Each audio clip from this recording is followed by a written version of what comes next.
TV Fortaleza. A TV da Casa do Povo há 19 anos.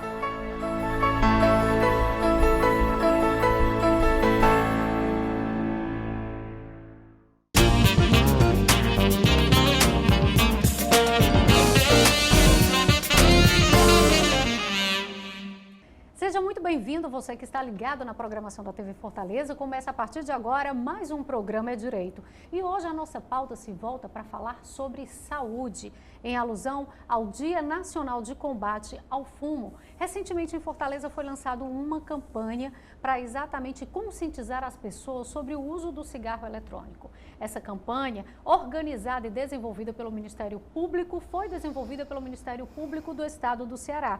E quem vai falar para a gente mais sobre, é a promotora de justiça Karine Leopércio. É uma das nossas convidadas de hoje. Doutora Karine, seja muito bem-vinda ao programa É Direito. Obrigada, Rita. Junto com a doutora, também a gente recebe a doutora Penha Uchoa, que já fez parte aqui do programa algumas vezes. Ela que é pneumologista e sabe da importância desse tipo de ação e iniciativa de combate e prevenção para a qualidade de vida das pessoas. Mais uma vez, seja bem-vinda, doutora Penha. Muito honrada com o convite, obrigada. De nada. Promotora de Justiça Karine Leopércio, representando exatamente o Ministério, que deu entrada, que iniciou essa campanha. Apresenta para a gente, doutora, por favor. Bom, a nossa campanha é intitulada Cigarros Eletrônicos, não troque um vício pelo outro. E a motivação dessa campanha foi exatamente alguns estudos que chegaram à mão do Ministério Público e algumas reuniões que a gente fez, tanto com a Vigilância Sanitária como com a doutora Penha, como coordenadora do Programa de Combate ao Tabagismo aqui no estado do Ceará, que também nos apresentou alguns dados bem preocupantes sobre o crescimento dos cigarros eletrônicos. Então, assim, o objetivo dessa campanha é a gente despertar, alertar a população de uma forma geral, em especial o público mais jovem, porque os estudos apontam que os adolescentes estão começando a usar, é o grande público desses cigarros eletrônicos, virou uma modinha entre eles, e os estudos apontam que eles começam a usar a partir dos 13 anos, 13 até os 16, Então, assim, até foi apresentada uma pesquisa do PENSE, que é Pesquisa Nacional de Saúde Escolar, em que 24,3% dos adolescentes de 13 a 17 anos já fizeram ou fazem uso dos cigarros eletrônicos. Então, a gente ficou bastante preocupado com esse dado. Desenvolvemos algumas atividades de combate, de apreensão, mas a gente viu que é necessário também fazer a parte educativa, despertar esse debate na sociedade, em especial entre os mais jovens e principalmente entre os pais desses adolescentes. Porque esses cigarros eletrônicos, eles, além de ser um atrativo, uma novidade eletrônica, eles estão cada vez mais discretos. Então é fácil o adolescente ou mesmo o jovem carregar aquele cigarro dentro do bolso sem ser percebido. E ao contrário do cigarro convencional, que exala aquele odor, e deixa o vestígio do cheiro, o cigarro eletrônico não traz. Já tem o trabalhozinho da essência, que acaba que envolvendo, E para muitos que acham que é charme, doutora, que problema de saúde, Porque, afinal de contas, como destaca a doutora Karine, e com certeza a senhora que faz parte das pesquisas, esse número é mais do que preocupante. Sim, além dessa pesquisa, tem um outro dado muito importante, que é do Covitel, que é uma pesquisa que ocorreu durante o período aqui da Covid, uma vigilância telefônica, e ela mostrou 7,3% de experimentação. E essa experimentação, 20% está na faixa etária de 18 a 24 anos. Então, uma faixa etária realmente de jovens. E é para esse público que a gente está falando, mas a gente abre muito o leque, porque inclui também crianças e inclui também adultos e realmente trazendo o cigarro eletrônico como uma forma alternativa ao cigarro convencional, de uma forma mais discreta, como comentou a Karine, porém muito perigosa também. Perigosa porque é bom e importante a gente ressaltar, porque quem acha que esse aparelhinho pequeno, de essência, charmoso, não tem noção do impacto dele na saúde, doutora? Então, importante inicialmente a gente entender o que é o cigarro eletrônico, qual é a diferença dele para o cigarro convencional. Com certeza. Então, nós estamos agora na 4ª geração deles e eles evoluíram muito do ponto de vista tecnológico, em termos de potência de bateria, para aumentar a liberação da nicotina, para que ela chegue mais rapidamente ao cérebro e, consequentemente, aumente o potencial de dependência. Os componentes que tem no cigarro eletrônico são, basicamente, a bateria, um atomizador e um outro componente que hoje, antes ele era acoplado e já foi chamado de cartucho, já foi chamado de tanque, em que contém o e-líquido. O que é o e-líquido? É a substância, aliás, são várias substâncias que são colocadas dentro desse componente. E basicamente, todos eles vêm com água, geralmente com nicotina, muito poucos hoje não vêm com nicotina e o solvente, que é o propilenglicol, a glicerina. E aí a criatividade da indústria do tabaco, ela começou a introduzir outras substâncias. Hoje já tem descrito 80 substâncias. Muita coisa. Nesse e-líquido. E essas substâncias já temos formaldeído, acetaldeído, que são substâncias cancerígenas. Temos também a acroleína, que tem um poder inflamatório. Tem também metais pesados, que já estão mais associados também à gênese do câncer, de modo que, potencialmente, essas substâncias, elas são, sim, muito maléficas para o organismo. Doutora, uma pergunta simples, mas eu acredito que de importância, porque quem está acompanhando o nosso programa, com certeza passa pela cabeça. Antes, quando a gente via essa questão do uso do cigarro convencional, né, até que a lei fosse criada, leis de consciência, para que se evitasse, para que se proibisse e a gente combatesse o uso desse produto, muitas pessoas se perguntavam o quê? Já que a nicotina, que não era apenas só ela, mas a principal, é algo que faz mal à saúde, por que é um produto comercializado? Então, agora escutando essa explicação do cigarro eletrônico, dos seus componentes, das suas substâncias, a gente vê o quanto isso ainda é pior. Então, a pergunta que eu faço, esse tipo de produto, ele não é proibido o uso comercial, a fabricação, a comercialização dele? O cigarro eletrônico, sim, ele é proibido a comercialização, e a Karine pode detalhar muito melhor isso do que eu, mas ele é proibido pela Anvisa desde uma RDC de 2009 e houve uma audiência pública agora que atualizou essa proibição. É proibido comercializar, é proibido consumir em nível do território brasileiro. Pronto. E aí, doutora, complemente a informação. Se é proibido, por que é a comercialização? Porque a venda desse produto, ela é vista facilmente. Sim. Esse é um dos grandes problemas que a gente tem, né? Que ainda agrava mais ainda os riscos que a doutora Penha já mencionou. Esses cigarros que são vendidos no mercado hoje são todos de origem clandestina. Eles não passam por qualquer controle. Inclusive, assim, as empresas que importam eles, que trazem eles, elas estão sujeitas a responder pelo crime de contrabando. Porque, como a doutora Penha falou, esses produtos eles são proibidos aqui pela Anvisa. O cigarro eletrônico ele foi introduzido no mercado em 2003, exatamente com a proposta de ser um produto mais saudável. Entretanto, quando eles fizeram um pedido para ser legalizado aqui no Brasil, a Anvisa, como não tinha um estudo consolidado, ela negou por precaução. Sim. Então, por isso que ela fez agora uma revisão dessa literatura científica, porque até então era por mera precaução. E agora eles apresentaram estudos, né, que comprovassem que esses produtos realmente não são nocivos à saúde, mas não conseguiram. Inclusive, tiveram 17 entidades, né, ligadas à saúde, muitas associações e a própria defesa do consumidor, né, que se manifestaram contrário à legalização desses produtos aqui no Brasil. E a Anvisa pegou e reforçou não só a proibição, mas também algumas medidas de combate, né, à venda e também propagandas, campanhas educativas. Porque o que é que a gente se depara? como esses produtos vêm de forma clandestina, a venda deles acontece muito pela internet, pelas redes sociais. E às vezes dificulta o serviço da fiscalização em conseguir localizar esses produtos. Mas assim, vez por outra, a Receita Federal faz apreensão, a Polícia Federal, a própria Polícia Civil, no início desse ano, ela fez uma apreensão aqui no estado do Ceará de mais de 4.000 cigarros eletrônicos.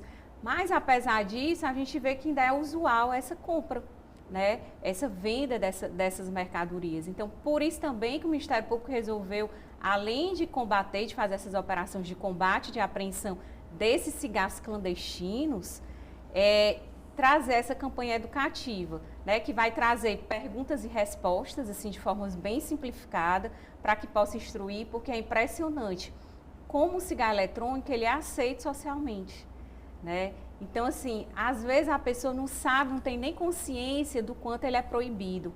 E pelo fato dele ter esses aromas, esses cheiros, isso se torna atrativo, que é um dos grandes problemas que a gente está encontrando. Você vai para essas festas, os mais jovens vão para essas festas e eles acabam compartilhando esses cigarros eletrônicos sem saber o que é a substância que tem lá dentro. Inclusive, já há registros até de pessoas que foram drogadas, né, adolescentes que foram drogadas nessas festas, porque agora, inclusive, já foi detectado que eles misturam óleo de maconha e outras substâncias, né, alucinógenas. Então, assim, aumenta ainda mais o risco para o adolescente. Porque ele está adquirindo um produto para o adolescente e para o consumidor de forma geral. Porque ele está adquirindo um produto de origem duvidosa, que é clandestina, e sem ter conhecimento das substâncias que estão lá dentro. Então, isso ainda potencializa o risco nocivo à saúde, porque a gente não sabe o que, é que vai acontecer com ele. Com certeza, as consequências podem ser bem graves. Mas antes que a gente volte a falar um pouquinho da campanha, porque é importante exatamente as ações para que a gente conscientize as pessoas, eu faço uma pergunta à doutora Penha, porque eu acredito que dentro de todos esses anos de experiência e esse direcionamento dela e a forma de como ela se qualificou dentro da área da saúde, no segmento da saúde pulmonar, a pergunta não se abrange só a isso, né? Mas eu acredito que a senhora possa nos responder. Doutora Penha, por que as pessoas, mesmo sabendo que aquele tipo de produto ou material, ele pode me gerar, ele gera um dano à minha saúde e por muitas vezes até grave, por que eu me deixo envolver com isso? Eu estou lhe fazendo essa pergunta porque eu sei que vários projetos já foram desenvolvidos, o próprio Hospital de Messejana, existem aqueles projetos para ajudarem as pessoas a deixar o uso do cigarro. Então, assim, existem respostas bem simples, mas eu acredito que dentro desses anos de experiência, a senhora já tem escutado de muita coisa, de muitas justificativas do porquê da inclusão do cigarro na vida das pessoas. Mas é porque por definição, a dependência, ela se caracteriza exatamente pelo que você está comentando. A pessoa, apesar de saber que aquela substância é danosa para o organismo dela, mas ela não consegue deixar porque ela se tornou dependente. Então, isso gera um ciclo de necessidade e um ciclo que pode levar à tolerância, inclusive, porque ela vai necessitar de uma dosagem maior dessa mesma substância para obter os mesmos efeitos de prazer, de bem-estar, que ela obtinha antes com uma dose menor. Isso é o que caracteriza a dependência. No caso, o início desse consumo, do uso desses produtos, eu acho que é mais o comportamento social, né? Sim.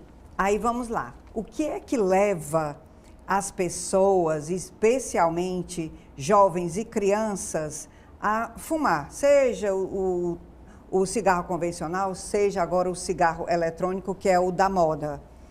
É essa curiosidade, é o fato de essa falsa percepção, por exemplo, de que nada vai acontecer comigo porque eu sou jovem, eu sou imune a malefícios.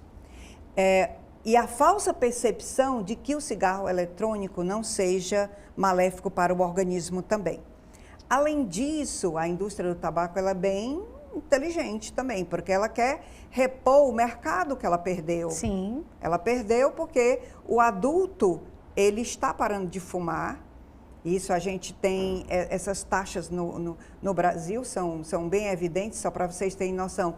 Em 1989, quando se iniciaram as campanhas antitabágicas, o Brasil tinha 35% da sua população de fumante. Hoje está em torno de 10%.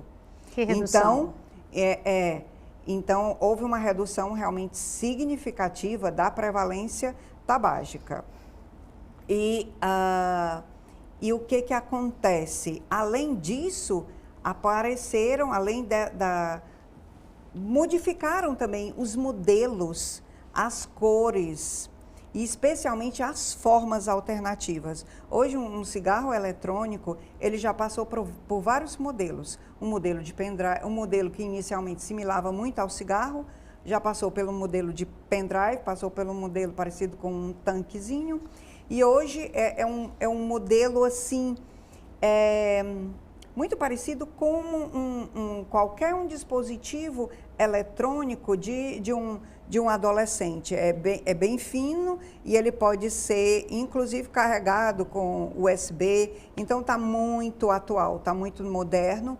As cores também são maravilhosas. E além daquelas substâncias que eu já comentei, que são a base, a água, a nicotina e o solvente, hoje eles estão adicionando várias outras substâncias. Os flavorizantes, os saborizantes, para tornar mais agradável, a inalação e especialmente a experimentação, especialmente a primeira, de uma forma mais palatável, e também os olores, né? Mais suaves, mais gostosos. Então, tem todo esse ritual, e a gente vê, inclusive, esses jovens em baladas, ou então em encontros, que formam aquela vaporização, porque outra diferença do cigarro eletrônico para o cigarro convencional é que o cigarro eletrônico, ele não promove combustão, mas ele promove a vaporização, a aerossolização dos seus componentes,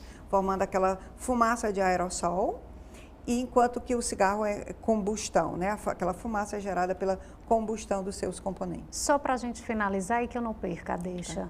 Os não fumantes eram super prejudicados pela mãe que fumava, pelos pais que fumavam, os filhos.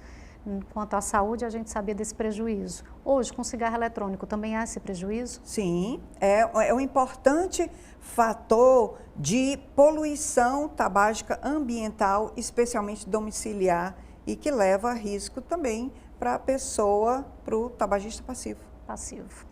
A gente vai fazer o nosso primeiro intervalo, na verdade, eu peço com licença às nossas convidadas e a você que está acompanhando o programa É Direito de hoje com esse tema de grande relevância. A gente já retoma sabendo mais sobre o lançamento dessa campanha que foi instalada aqui no município de Fortaleza, na verdade no estado como um todo, que a gente vem nesse combate ao uso do cigarro eletrônico. É já, não sai daí.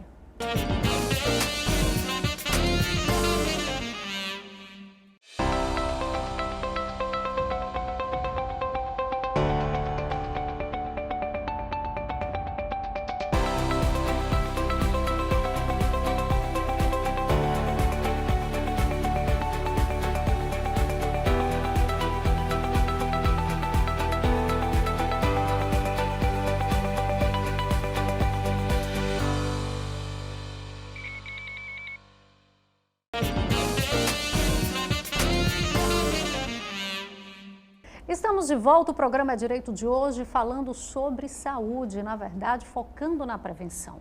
A gente finalizou o mês de agosto com a iniciativa do Ministério Público aqui do estado do Ceará, lançando uma campanha de combate ao uso do cigarro eletrônico. Quem está participando com a gente é a promotora de justiça Karine Leopécio e a doutora Penha Uchoa, que é pneumologista, né? Uma está falando para a gente sobre a campanha e outra exatamente trazendo essa questão do que a gente precisa se conscientizar sobre os problemas gerados e causados, sim, pela moda do uso do cigarro eletrônico. Doutora Karine, a gente retoma o nosso bate-papo. Vamos falar de como foi a campanha, né? Pessoas que participaram, parceiros que entraram e abraçaram essa causa, porque é um momento de parceria bem importante para que essa campanha, ela realmente inicie com a força que ela precisa e continue se expandindo. Sim, isso é muito importante. A campanha agora que foi lançada, né? Nós demos o primeiro passo e a nossa pretensão é que ela se torne, ela perdure ao longo do tempo. Inicialmente, o nosso primeiro parceiro foi a Abrazel. A gente entende ela como um parceiro estratégico, haja visto que, apesar de ser proibido, tem uma lei estadual proibindo o uso de cigarros eletrônicos em locais coletivos, seja eles públicos ou privados. É muito usual, é muito comum a gente encontrar em restaurantes, né, em bares, as pessoas fumando esses cigarros eletrônicos. Então, assim, o nosso primeiro parceiro foi a Abrazel. Né? A Abrazel, ela vai reproduzir algumas peças que foram criadas pelo Ministério Público, exatamente tentando desmistificar essa ideia de que esse cigarro eletrônico seria uma alternativa mais saudável ou uma alternativa para aqueles que querem deixar de usar o cigarro convencional. Porque quando eu dou uma alternativa, eu quero falar para as pessoas que aquilo é bom, quando na verdade não é. Exatamente. Né? Então a gente vai trazer, além de ter as peças, mesmo jogos americanos, aqueles porta-copo, cartazes para botar nos estabelecimentos, nós também teremos um vídeo no TikTok, né, exatamente direcionado ao público mais jovem. Que é uma rede social atrativíssima, né? Assim, principalmente para os jovens, como bem disse. A Abrazel, ela foi o nosso primeiro parceiro, né? Mas logo que a campanha foi lançada e outros setores tiveram conhecimento dela, eles também nos procuraram para ser nossos parceiros. Então, nós já firmamos também outros termos de compromisso com o Sindônibus e com a Etufor, né, em que eles vão veicular essas mídias nos ônibus e nos terminais, né, porque lá há uma grande circulação de jovens também, e com a Fundação Viva Ceará, que é uma fundação que promove eventos aqui no estado, né, de promoção do estado do Ceará, e também há uma circulação de um público muito jovem. Então, assim, são os nossos primeiros parceiros iniciais. A gente também vai ainda lançar essa campanha junto às escolas, né? Fazer um trabalho mais direto junto às escolas, não só aqui de Fortaleza, mas de todo o estado do Ceará, exatamente para alertar e para trazer esse debate, né, para a ordem do dia. E criar multiplicadores da informação. Criar multiplicadores, porque é exatamente, como a doutora Penha diz, quando eu aceito um cigarro desse numa festa, por desconhecimento, eles podem se tornar um possível usuário, um possível viciado naquele cigarro eletrônico. Mas quando eu já sei que aquilo ali me faz mal, fica mais fácil eu recusar. É verdade. E falando em fazer mal, doutora, acho que a gente precisa continuar trazendo, né, e pontuando que problemas o cigarro eletrônico ele causa à saúde das pessoas. Sim, pelo fato de já ser possível, inclusive, adicionar substâncias e hoje já se saber que existe no mercado essências de drogas, essências de óleo de maconha, por exemplo, que podem ser adicionados e outras que a gente nem tem conhecimento, principalmente aqui no Brasil, que é proibido comercialização e consumo, né?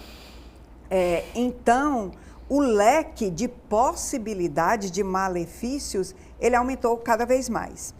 Mas vamos começar pela base científica. O que a gente tem já definido na literatura de robusto com relação aos malefícios do cigarro eletrônico para a saúde?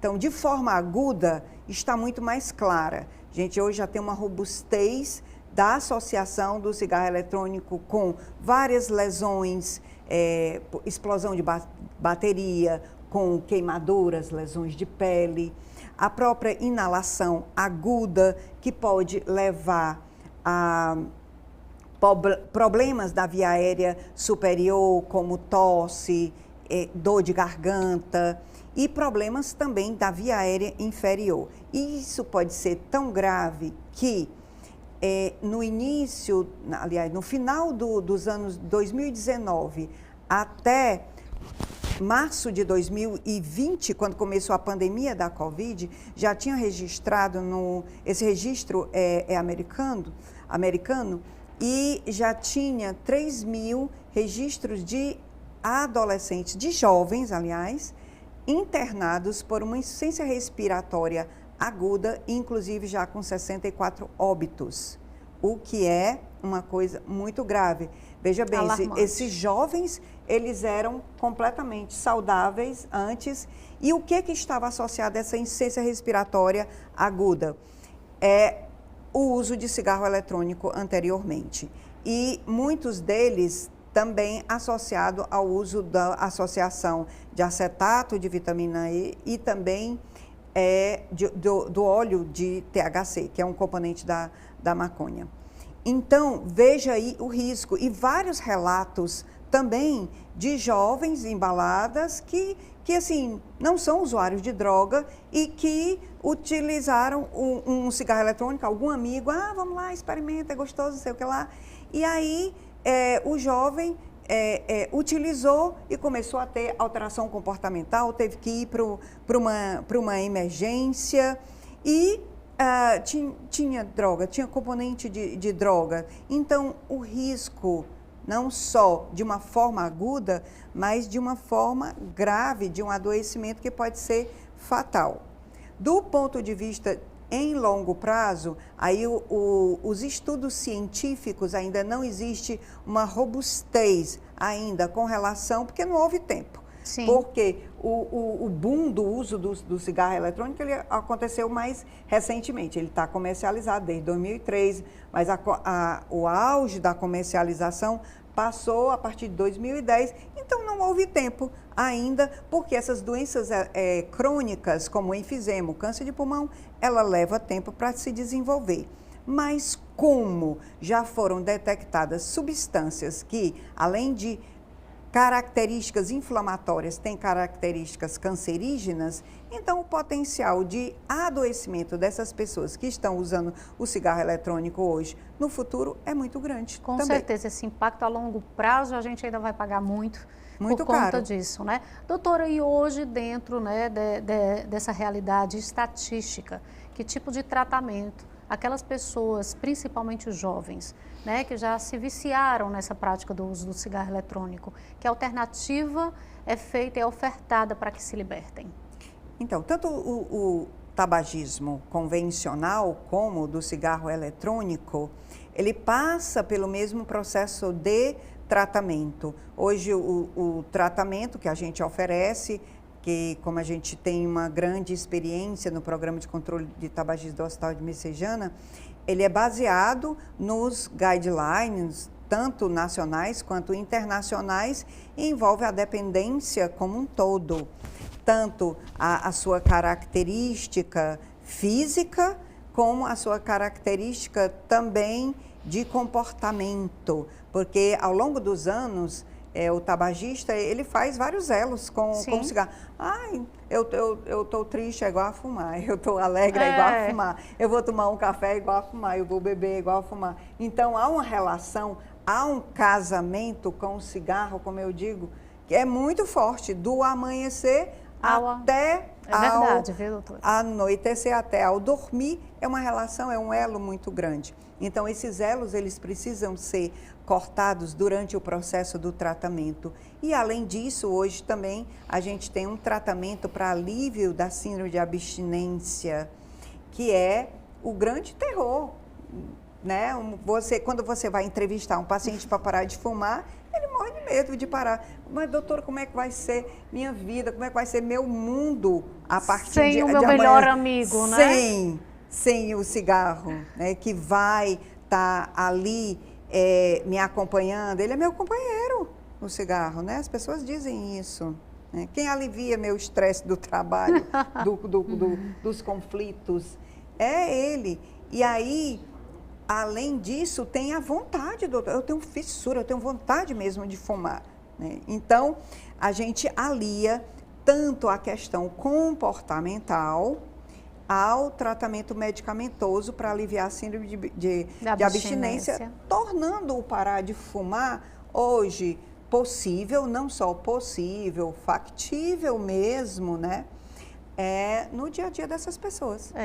E a conscientização, eu sei que quando você tem um vício, ela não é fácil, mas ela ajuda muito. E ajuda muito mais quando campanhas como essa, né, doutora? Porque agora vem essa indagação que eu gostaria que as duas falassem. Quanto mais se falar sobre isso, melhor, porque é a prevenção, não adianta, por mais que demore. A gente ainda não tem aquela lei oficial, né? Está totalmente proibido em todo o país, infelizmente cada um vai se adaptando à moda, mas quanto mais se falar, e daí a gente sabe a importância de uma campanha como essa. Na realidade, com relação à proibição, já é proibido pela Anvisa em todo o Brasil, certo? O problema é que o mercado clandestino, principalmente pela internet, ele é muito forte, né? Então, assim, o Estado precisa se equipar melhor, né, de instrumentos fiscalizatórios para poder evitar realmente essa venda clandestina desses produtos. Obrigada pela correção. Tá. E aí, enquanto isso, aqui no estado do Ceará, a gente tem uma lei mais específica, inclusive, né, que é a proibição de uso em locais coletivos, sejam públicos ou privados. Mas ainda assim, há um desconhecimento geral da população. Então, é extremamente importante, quanto mais veículos de comunicação, quanto mais se tiver se debatendo e se discutindo sobre isso, melhor. Porque a questão educacional, né, a questão da consciência, evita que a pessoa entre num vício desse. Né? Então, assim, foi com essas considerações que o Ministério Público lançou essa campanha, né? Inclusive eu aproveito para convidar vocês a conhecer o material, né? A também interagirem, até dar um feedback para a gente, para saber realmente o que é que está funcionando, o que é que não está, né? Quais são as indagações que ainda há do público a respeito disso, para que a gente realmente possa atingir e responder todos esses questionamentos, que não são poucos. Né? É interessante quando a gente começa a ler sobre as pesquisas que há, a gente vê que essa fala é muito comum.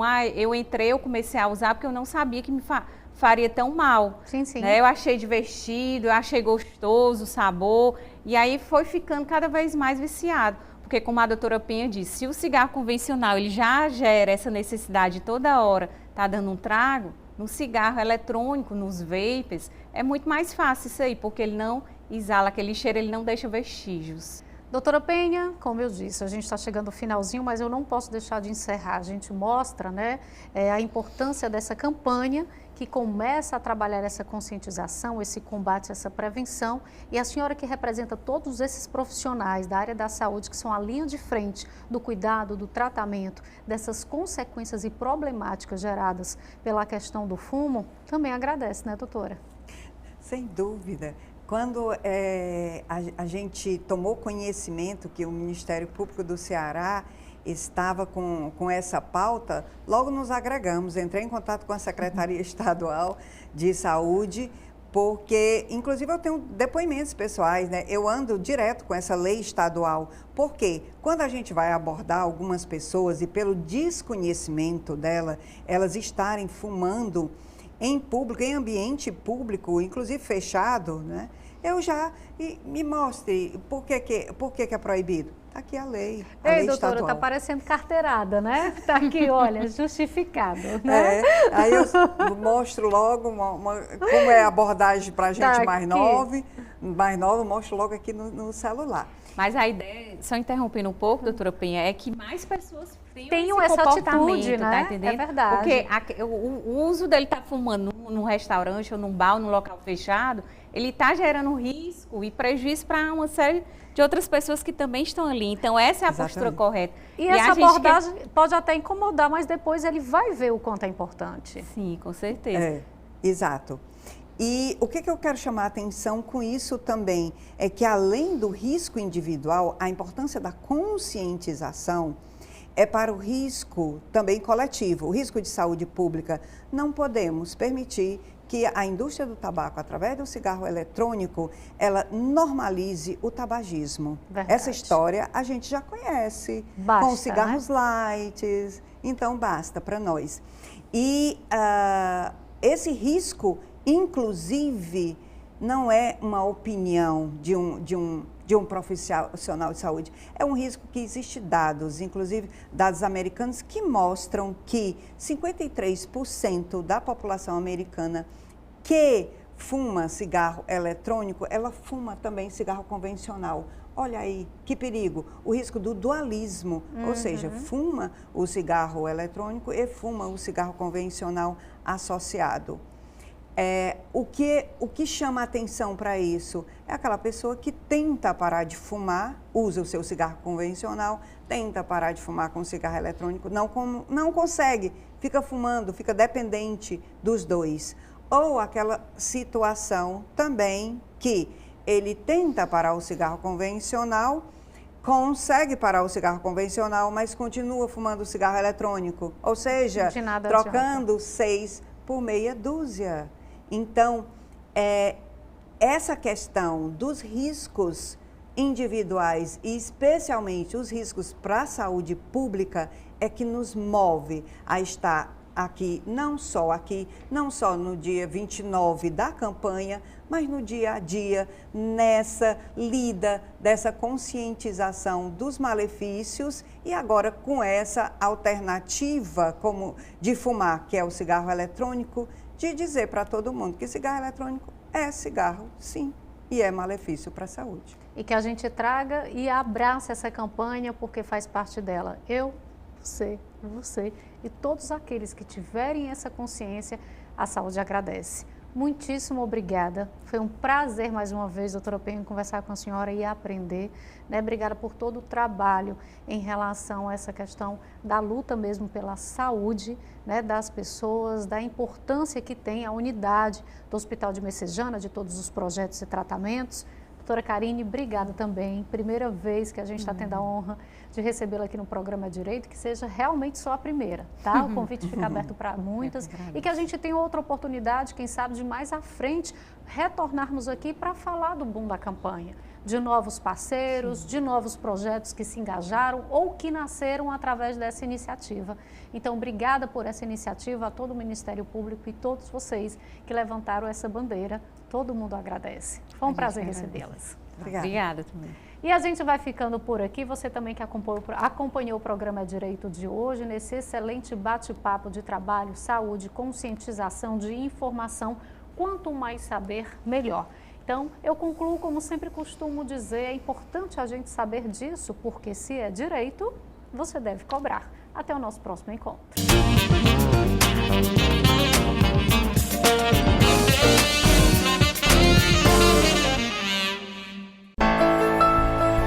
TV Fortaleza.